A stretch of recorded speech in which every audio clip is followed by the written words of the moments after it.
नमस्कार, राम गुलाम online classes में आपका स्वागत है। मैं अतुल पाल। डीएलएड सेकंड सेमेस्टर के प्रथम प्रश्न पत्र वर्तमान भारतीय समाज और प्रारंभिक शिक्षा के अंतर्गत हम लोग स्वतंत्रता के बाद शिक्षा आयोग का अध्ययन कर रहे थे।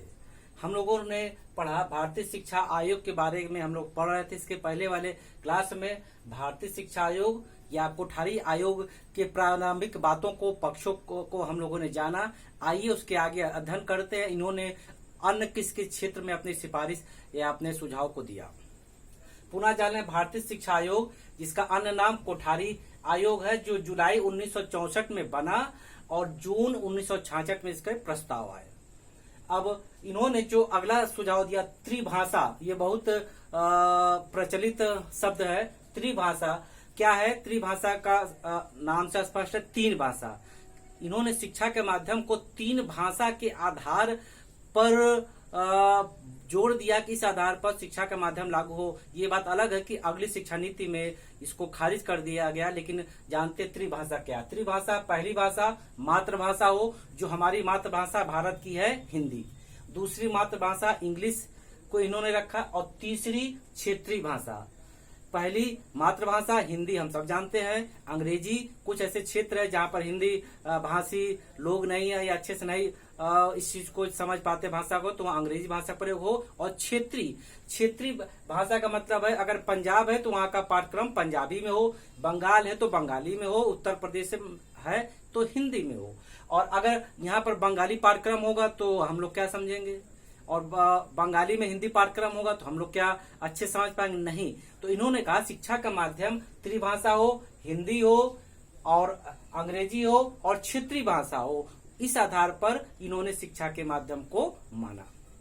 अगला देखते हैं। अगला इन्होंने कहा कि आंतरिक परिवर्तन में विशेष महत्व दिया, कि ऐसा कुछ हो जो आंतरिक यानी शिक्षा के आंतरिक ढांचे में परिवर्तन हो। इन्होंने प्राथमिक, माध्यमिक और उच्च सब पर ही बल दिया, प्रयास किया सुधार के लिए। इन्होंने सामाजिक परिवर्तन पर बल दिया। इसके पहले भी हम चर्चा कर चुके कि ऐसी शिक्षा हो जिसमें सामाजिक व्यवस्था के अनुसार परिवर्तन, सामाजिक बदलाव हो, सामाजिकता का, नैतिकता का, आध्यात्मिक आदि बच्चों को जानकारी दिया जाए। क्योंकि हम सिर्फ शिक्षा की बात करते हैं। शिक्षा लेने के बाद अगर बच्चों से पूछा जाए कि आध्यात्मिक क्या है, नैतिक क्या है, सामाजिक क्या है, तो नहीं जान पाएगा। वही चीज इन गुणों को जब हम शुरू से बच्चों को बताएंगे तो बच्चे के अंदर एक अच्छे नागरिक का गुण होगा और शिक्षा तो लेगा ही, तो दोनों विकास होगा, सामाजिकता का विकास होगा प्लस शिक्षित होगा। आगे देखते हैं। इन्होंने शैक्षिक सुविधाओं पर विशेष बल दिया। इन्होंने कहा आंतरिक परिवर्तन हो, गुणात्मक परिवर्तन हो और शैक्षिक सुविधाओं में परिवर्तन हो, हर प्रकार के, छात्र की दृष्टि से और शिक्षक की दृष्टि से, दोनों। अभी आगे चर्चा करते हैं। इन्होंने कहा कि पूरे भारत में एक ही पाठ्यक्रम हो, पूरे भारत में शिक्षा के क्षेत्र में एक ही पाठ्यक्रम हो, अलग अलग ना हो। और इन्होंने कहा कि बालक बालिका दोनों को गणित और विज्ञान की शिक्षा दिया जाए। पहले ऐसा नहीं रहा होगा कि सिर्फ बालक ही लेंगे, बालिका नहीं लेंगी, लेकिन जब पाठ्यक्रम एक होगा और विज्ञान और गणित की शिक्षा बालक तो ले ही रहे थे, बालिकाओं को भी दिया जाए, उनके अंदर भी वो गुण है, वो एक समान शिक्षा के अंतर्गत उनको भी देना उचित है। और इन्होंने कहा 25% माध्यमिक विद्यालय में व्यावसायिक पाठ्यक्रम शिक्षा लागू हो। मान लीजिए 100 विद्यालय हैं माध्यमिक के, तो उसमें 25% यानी 100 में 25 जो माध्यमिक विद्यालय है उसमें रोजगार परक यानी व्यवसायिक पाठ्यक्रम को लागू किया जाए। जो समय की मांग है, वो सामाजिक कुशलता को, आपके आत्मनिर्भर को, रोजगार परक की दृष्टि में इंसान को मजबूत करती है। जब हम व्यवसायिक शिक्षा लेते हैं, किसी विशेषज्ञ में कुशलता हासिल करते हैं, तो उस आधार से हम आगे आत्मनिर्भर हो सकते हैं। इसीलिए इन्होंने कहा कि 25% माध्यमिक विद्यालय में व्यवसायिक पाठ्यक्रम लागू किया जाए। और इन्होंने कहा प्राथमिक शिक्षा में मातृभाषा पर बल दिया।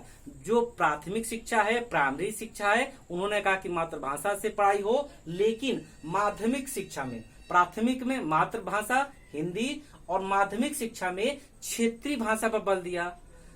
शुरू में बच्चे जब मातृभाषा में पढ़ेंगे तो अच्छे से हर चीज जानेंगे। अब जब थोड़े बड़े हो जाएंगे, माध्यमिक स्तर पर जब शिक्षा लेंगे, तो क्षेत्रीय भाषा पर इन्होंने बल दिया कि क्षेत्रीय भाषा के हिसाब से शिक्षा दिया जाए। आगे देखते हैं। शिक्षा में अपव्यय और अवरोधन, ये भी महत्वपूर्ण है। त्रिभाषा महत्वपूर्ण शब्द है। शिक्षा में अपव्यय और अवरोधन। हम एक किसी क्लास में और पढ़ाए थे, शायद हटांग समिति या इसमें किसी समिति में ये शब्द आया था, हम चर्चा किए थे, पुनः करते हैं।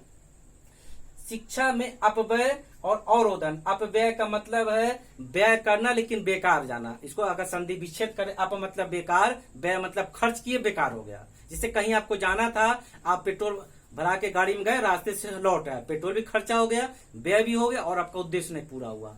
उसी प्रकार हम कह सकते हैं अपव्यय का मतलब प्राथमिक शिक्षा या प्राइमरी शिक्षा, कक्षा 1 से 5 तक की चर्चा है। अपव्यय प्राथमिक शिक्षा में ऐसे बच्चे जो अपनी शिक्षा पूरी नहीं कर पाते, यानी 1 से 5 तक पूरा नहीं पढ़ पाते। मान लीजिए 1-2 कक्षा पढ़े, बीच में छोड़ दिए, 2-3 पढ़े, पूरा छोड़ दिया, यानी 1 से 5 तक पूरी शिक्षा नहीं पढ़ पाते, बीच में ही पढ़ाई छोड़ देते हैं या पढ़ाई छूट जाती है या शिक्षा पूरा नहीं कर पाते हैं, उसको अपव्यय कहते हैं। शिक्षा में अपव्यय, इसमें प्राथमिक शिक्षा की बात हो रही है। ऐसे बच्चे जो 1 कक्षा 2, 3, 4, 5, ये जो 5 क्लास का पाठ्यक्रम है उसको पूरा नहीं करते, बीच में ही पढ़ाई छूट जाती है या छुड़ा दी जाती है, जो भी कारण हो, पढ़ाई पूरी ना करने वाले बच्चों को ही, उस परिस्थिति को अपव्यय कहते हैं। ऐसे बच्चे जो प्राथमिक शिक्षा की पढ़ाई पूरी नहीं कर पाते, बीच में छोड़ देते हैं, उसको अपव्यय कहते हैं। दूसरा देखते हैं अवरोधन। अवरोधन का मतलब है ठहराव, अवरोध आ जाना, रुकावट आ जाना। इसका क्या तात्पर्य है? अवरोधन या ठहराव, ऐसे बच्चे जो एक ही क्लास में 1 वर्ष से अधिक रुके रहे। जैसे मान लीजिए कक्षा 1 है, उसका पाठ्यक्रम 1 वर्ष की है, समय अवधि है। कोई बच्चे हैं कि 1 से अधिक उसी क्लास में है, 1 साल की अवधि है, 1 साल के बाद 2 साल 3 साल रुके रह जाते हैं। ऐसे भी जो बच्चे हैं, ये ऐसी परिस्थिति शिक्षा में है, उसको अवरोधन कहते हैं, अर्थात ठहराव। शिक्षा में कक्षा 1 से 5 तक ऐसे बच्चे जो एक क्लास में साल भर, जो निर्धारित पाठ्यक्रम है, साल भर से अधिक तक उसी में रुके रह जाते हैं, उसको कहते हैं अवरोधन। अपव्यय, ऐसे बच्चे जो कक्षा 1 से 5 तक पढ़ाई पूरा नहीं करते हैं और बीच में छोड़ देते हैं, उसको अपव्यय।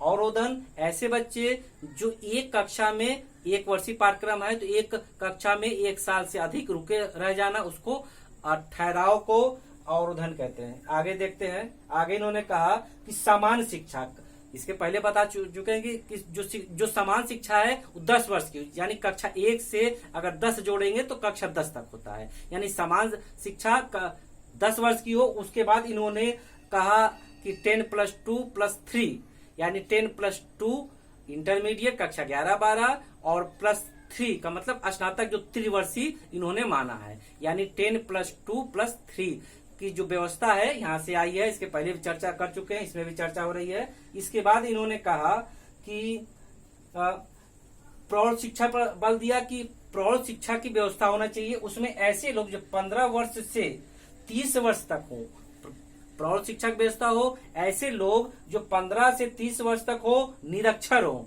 और वो कोई काम करते हो, जब उनके पास खाली समय हो, सुबह शाम होगा ही, जब खाली समय में वो साक्षर होने के लिए उनको भी व्यवस्था बनाई जाए। जो ऐसे निरक्षर हैं, जो 15 से 30 वर्ष के अवस्था में आते हैं, उनको खाली समय में साक्षर बनाने पर इन्होंने बल दिया। और इन्होंने कहा राष्ट्रीय आय का 6% शिक्षा पर खर्च हो।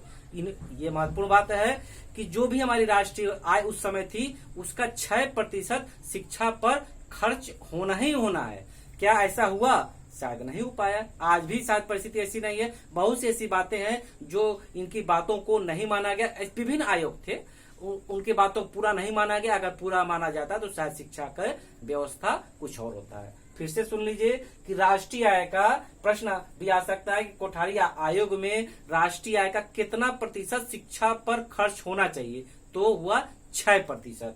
राष्ट्रीय आय का 6% शिक्षा पर खर्च होना चाहिए। अगला देखते हैं, शिक्षक की स्थिति में सुधार। ये भी महत्वपूर्ण है कि इन्होंने माना जब शिक्षक की स्थिति सामाजिक, आर्थिक, वेतन संबंधी पदोन्नति संबंधी जब सुधार होगा तो उसका पूरा ध्यान शिक्षा पर रहेगा।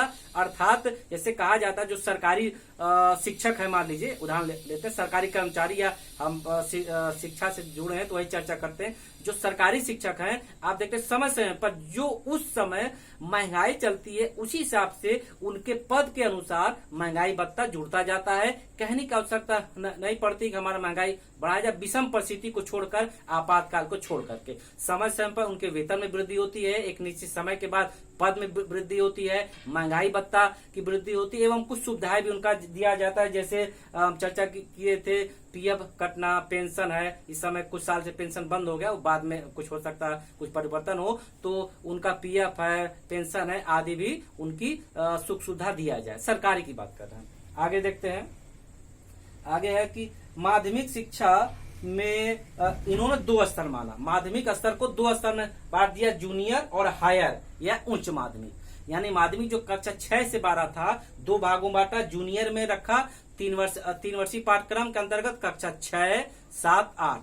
जूनियर में माध्यमिक तो है लेकिन वो उस 2 भागों बांट दिया कि जूनियर माध्यमिक और हायर है उच्चतर माध्यमिक। जूनियर में रखा कक्षा 6, 7, 8 को, और हायर या उच्चतर माध्यमिक में रखा कक्षा 9, 10, 11, 12। अब हम देखते हैं, और इन्होंने ये भी कहा जो ऐसे बच्चे हैं जो निर्धन हैं या कमजोर हैं या मेधावी छात्र, उनको छात्रवृत्ति भी दिया जाए, उसका मानक होना चाहिए। ऐसे बच्चे जो वास्तव में टैलेंटेड हैं, योग्य हैं, मेधावी हैं, तो उनको आगे बढ़ने के लिए छात्रवृत्ति की व्यवस्था किया जाए। इन्होंने महिला शिक्षा पर भी बल दिया और महिलाओं को गृह विज्ञान लेने पर बल दिया। पुरुषों के लिए इन्होंने कृषि विज्ञान आदि की बात कही, और स्नातक स्तर पर इन्होंने कहा कि मातृभाषा आदि होना चाहिए। इस प्रकार हम देखते हैं कि कोठारी आयोग ने भी अच्छे प्रस्ताव को प्रस्तुत किया, लेकिन बहुत सी बातें इनकी नहीं मानी गई, जैसे त्रिभाषा नहीं मानी गई। जब इसके आगे हम लोग पढ़ेंगे राष्ट्रीय शिक्षा नीति 1968, तो इन्हीं के फलस्वरूप उसमें कुछ सुधार करके आगे प्रक्रिया आई थी, उसको आगे पढ़ेंगे, चर्चा करेंगे। इस प्रकार हम लोगों ने देखा कि आज हम लोग कोठारी आयोग के बारे में पढ़े। तो अब ये देखते हैं कि हम लोगों ने क्या सीखा। कोठारी आयोग का अन्य नाम क्या है? कोठारी आयोग तो है भारतीय शिक्षा आयोग या राष्ट्रीय शिक्षा आयोग। ये कब बना? ये बना 1964 और 66 उसमें आता, 1964 से 66। कैसे है कि जुलाई 1964 में आयोग का गठन हुआ और इसका जो प्रस्ताव बन के आया वो आपका जून 1964 में 66 में आया, यानी 64-66 2 साल लगा। और इसके अध्यक्ष कौन थे? DS कोठारी, दौलत सिंह कोठारी, जो वैज्ञानिक थे, यूजीसी के अध्यक्ष थे और विभिन्न महत्वपूर्ण पदों पर रह चुके थे। और अगला क्या है? इन्होंने त्रिभाषा का सूत्र या फार्मूला को प्रस्तुत किया। ये बात अलग है कि वो आगे नहीं सफल हो पाया, त्रिभाषा का सूत्र दिया। एवं इन्होंने शिक्षा में अपव्यय और अवरोधन, पुनः सुन लीजिए, अपव्यय का मतलब है ऐसी शिक्षा जो प्राइमरी स्तर पर कक्षा 1 से 5 तक बच्चे पूरी नहीं कर पाते, बीच में छोड़ देते हैं, अपव्यय। और अवरोधन का मतलब ठहराव, ऐसे बच्चे जो एक ही क्लास में निर्धारित समय से अधिक रुके रह जाते हैं, अवरोधन। तो इस प्रकार हम लोगों ने देखा कि कोठारी आयोग ने भी एक अच्छा प्रस्ताव हमारे सामने प्रस्तुत किया। आपके सामने हम स्वतंत्रता के बाद जो विभिन्न प्रस्ताव थे उसको आपके समक्ष ला रहे हैं। इसके आगे हम लोग राष्ट्रीय शिक्षा नीति 1968 का अध्ययन करेंगे।